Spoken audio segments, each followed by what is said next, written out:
बंधुओं प्रणाम। बंधुओं, भड्री जोशी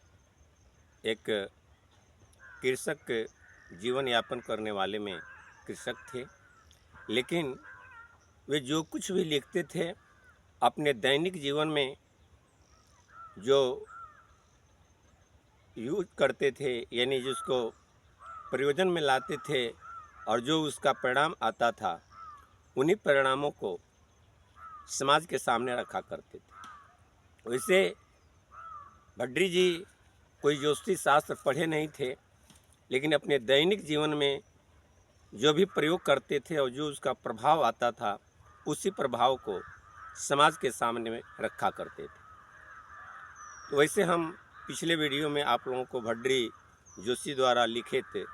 यात्रा विचार पर कुछ शब्द का वीडियो बनाए हैं, लेकिन उन्हीं भागों में से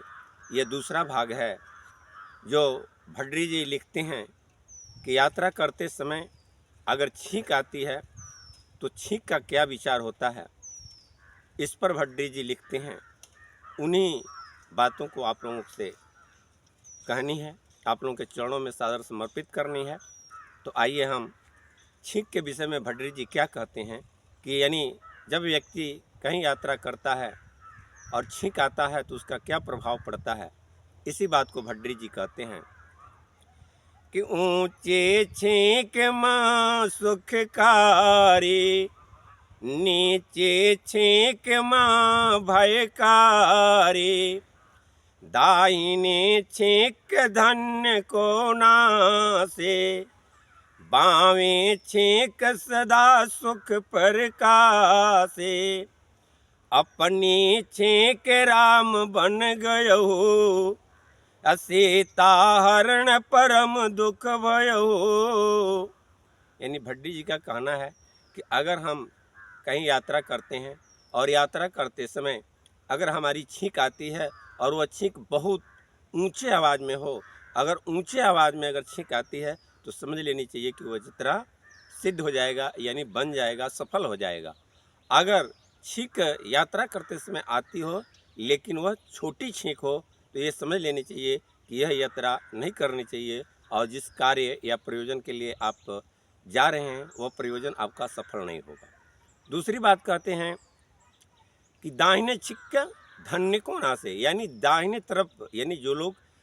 का छींक आता है और छींक आते समय अपना मुख दाहिने तरफ करते हैं, वे लोग हमेशा निर्धन रहते हैं, यानी गरीब रहते हैं। और जिनका छींक आते समय अगर उनका मुख बाएं भाग की तरफ होता है, वह व्यक्ति हमेशा धन्यवान होता है।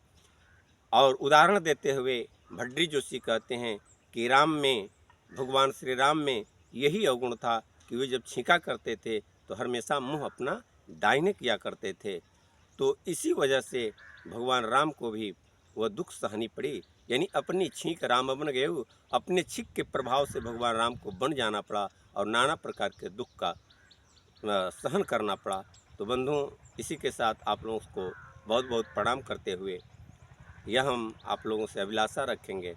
और निवेदन भी है, प्रार्थना भी है कि इस वीडियो को आप लोग ज़्यादा से ज़्यादा शेयर कर दीजिए ताकि उन लोगों तक भी पहुंच जाए कि जो लोग इसके